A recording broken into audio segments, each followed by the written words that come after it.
welcome back to the David67 Celtic News YouTube channel. Today, Monday the 16th of October. Today's video going to be a quick review of the one Celtic player who was in international action yesterday, plus a little preview of several Celtic players likely to be playing in tomorrow's games, with a mixture of friendlies, under 21 and European qualifiers, and also a brief mention of the women's team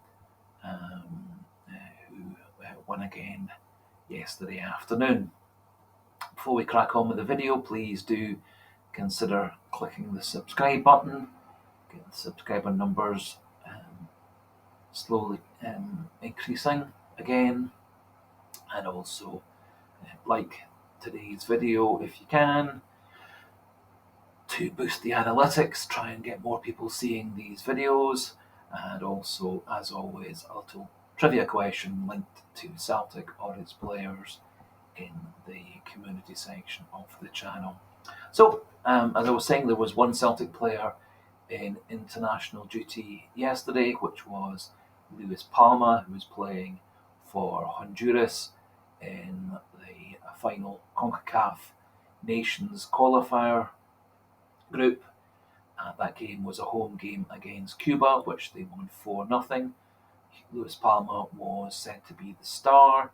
He had very close chances on 3 occasions, with 2 apparently being very well saved by the Cuban goalkeeper.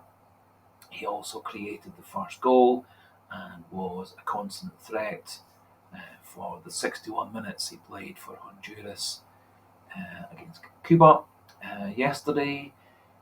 In the next international break, Honduras will be playing Mexico in the quarterfinals of the Central American Nations League.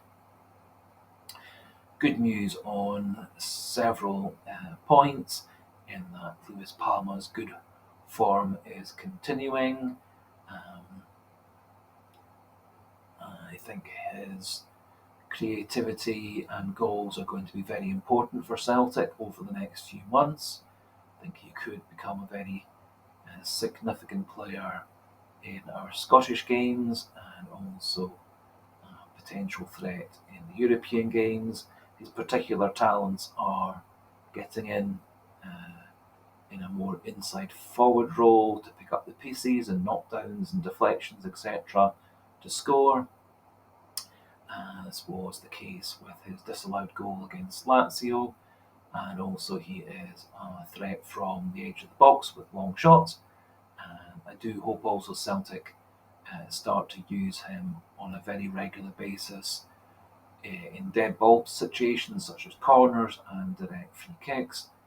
He scored quite a number of goals in Greek football in the last 18 months from direct free kicks, and was also a regular threat when crossing into the box from direct free kicks and corners. Celtic at the moment don't really have anybody of particular skill for direct free kicks on goal, and so I do hope that Brendan Rodgers starts to use him on a regular basis. Other good news regarding Palma is that was the second of 2 games for Honduras, and so he should be, as we speak, flying back to London, and then from London to Glasgow, and could well be back in training on Wednesday morning in preparation for our big 3 fixtures against Hearts, Madrid, and then Hibs. There are potentially a couple of Celtic players playing European qualifiers today, which are Liam Scales and Mikey Johnston. Liam Scales played as left wing back in Republic of Ireland's last match, and I wonder whether, because they're playing a weaker side in Gibraltar, that maybe Scales will be tried at the left-sided centre-back, where he has been a great success for Celtic. Mikey Johnston may well get a start also tomorrow, given that the opposition is Gibraltar, and his form for Ireland has been considerably better than his form for Celtic. And he, as we know, is just recovering yet again from a long spell out injured, and that certainly seems to be my abiding memory of Mikey Johnston in the years he's played for Celtic.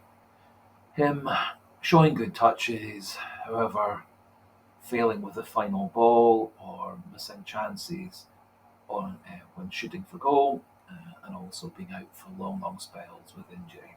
However, hopefully this is a new start yet again for Mikey Johnston, as he could be a useful player, given that he meets the homegrown status for UEFA quotas.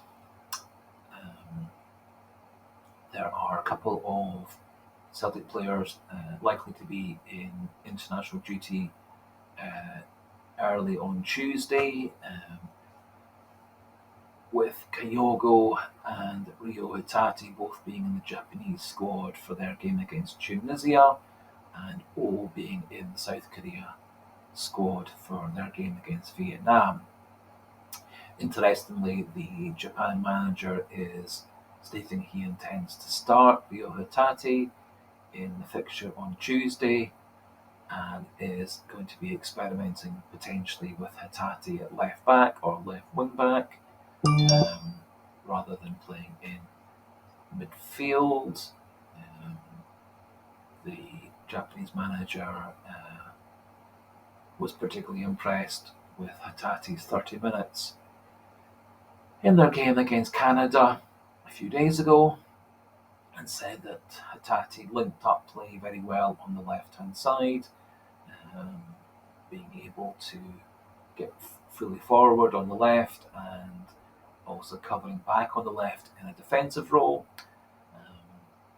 And it will be interesting to see how well Hatate does play at left back or left wing back, as that may also be an option for Celtic if they choose to play a different style in some games in Europe in particular. I do hope that O does get some playing time for South Korea tomorrow in their friendly against Vietnam, as clearly flying all the way for fixtures in the Far East is very tiring. Risks of long haul flights also, and so it would be a big shame for him to go all the way home to South Korea just to sit on the bench on 2 occasions and get no time playing, especially as O is in his recovery period from a month or so out injured and has been playing short spells for Celtic only over the last couple of weeks. Finally, as this part of this video, lots and lots of praise and congratulations to Scotland, who've qualified for the European Nations Tournament in Germany next year. They will go through as first or second in their group along with Spain, following Spain's 1-0 win away in Oslo against Norway.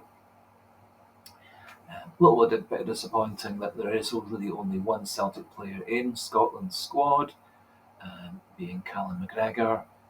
Players such as Ralston and Taylor have been kind of in and out on the periphery of the Scotland squad. Greg Taylor, of course, is in Scotland's squad at the moment, and is now very, very likely to play in the friendly tomorrow against France in Lille, starting at left back or left wing back, as currently Scotland's first and second choices at left back are out, being Tierney and Robertson, and Aaron Hickey, who is a left back playing at right back for Scotland. He also is out injured, and so I think very, very likely that Taylor will be the starting left-sided wide defender against France. And it'll be interesting to see how well he copes at international level again. And will also be interesting to see whether Stevie Clarke uses Taylor's ability as an inverted fullback in any way, as that does seem to be his best position, as shown under his couple of years with Ange Postecoglou and the last few matches when Rodgers seems to have let Taylor go back to his best role, which doesn't seem to have affected Celtic in a defensive way, but I think it does make Celtic much more of an attacking option, in that Taylor is getting himself into the final third, scoring the third goal against Kilmarnock, obviously, last weekend, and being a creative force, setting up goals and overlapping wide on the left in conjunction with Dyson Mina and Hatate, etc.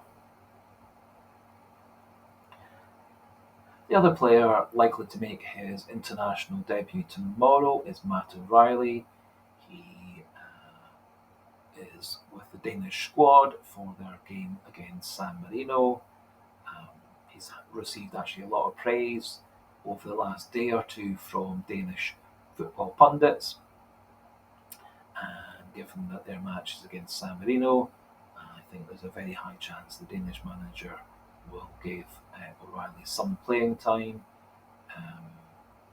in left-sided or central midfield. There are a number of under-21 games also over the next day or two, and there will be several Celtic players involved with those. As a footnote, Celtic's women's team remain top of their league with 10 wins out of 10. They've now scored 52 league goals this year. They lead Rangers by 2 and Glasgow City women's team by 5. And they maintain their 100% record with a very comfortable win, 3-0 away at Partick Thistle.